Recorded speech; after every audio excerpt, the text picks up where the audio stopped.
I want to look at a very disturbing video. Not disturbing in the sense that it's gory, not disturbing in the sense that there's bad words, swears, as we might say. It's disturbing because it is another one of these examples of how conspiracy theories rarely live alone in someone's brain. And we talked about this with Dr. Stephen Novella earlier in the week, and we've talked about this with other experts on conspiratorial thinking. We say, well, flat Earth, it's so benign. Okay, you think the Earth is flat, but that's it. Doesn't mean, well, no. Typically, these conspiratorial beliefs come in groups.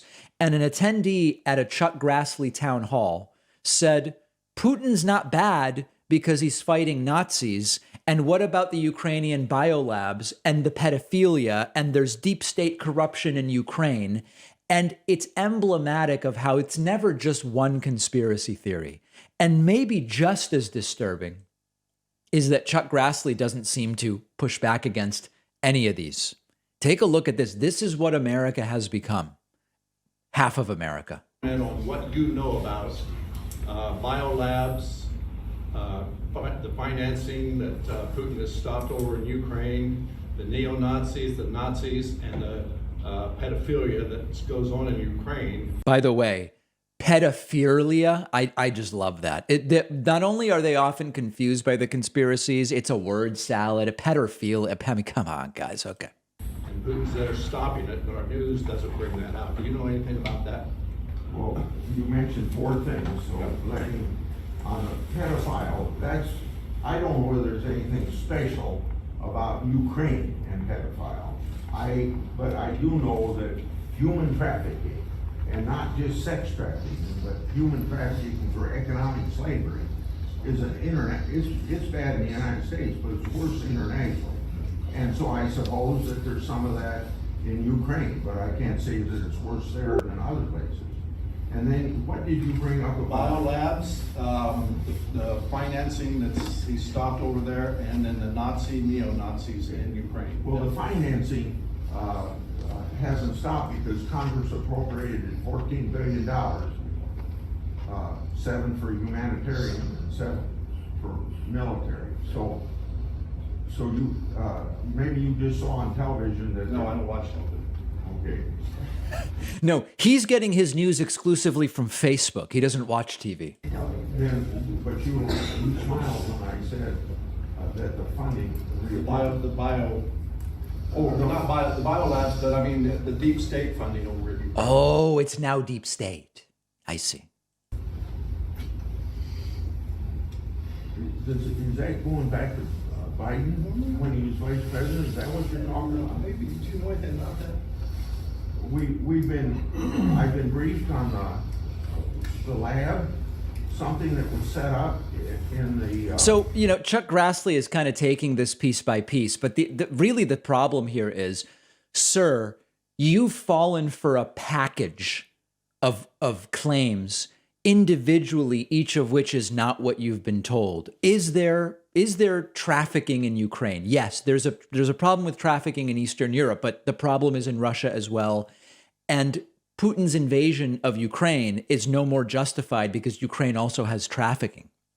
The biolabs thing. The biolabs in Ukraine are not unique. They're not particularly pernicious. There's nothing special about them. The U.S. is part of a consortium that funds research all over the world. There's many labs in Europe. Some of them are in Ukraine. Deep state. Well, what are you talking about?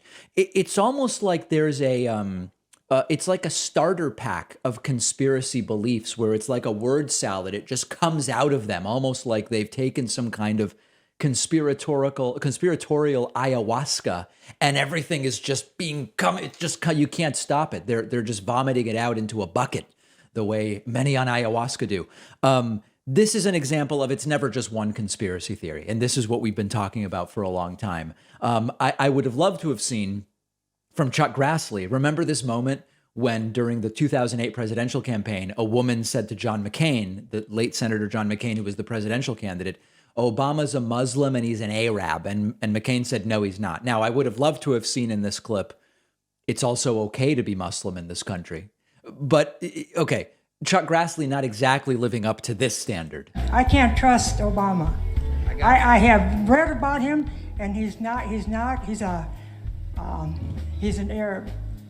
He is not. No. No, ma'am. No, ma'am. He's a decent family man, citizen that I just happen to have disagreements with on fundamental issues. Right. And also, if he was an Arab or Muslim, as people would say at the time sometimes, you're allowed to be Muslim and president in the United States. I mean, we haven't had one. Okay, but you actually are allowed to do it. So Chuck Grassley not even living up to that standard. But this stuff is dangerous. And the Republican Party, by and large, at least welcomes it by looking the other way. Let me know your thoughts. You can find me on Twitter at @dpacman. One of our sponsors is Blinkist, who's been supporting the David Pakman Show longer than any other sponsor. Blinkist is the app that lets you listen to or read an entire nonfiction book in just 15 minutes. Blinkist is the way to absorb those books you can't make time for. Blinkist takes top nonfiction titles, pulls out the book's key takeaways and insights, and gives it to you in the form of a text or audio explainer that you can consume in 15 minutes. With Blinkist, now you actually do have time to learn about all the things you've been wanting to tackle. On the Blinkist app, I just listened to This Is Your Mind on Plants by the great Michael Pollan.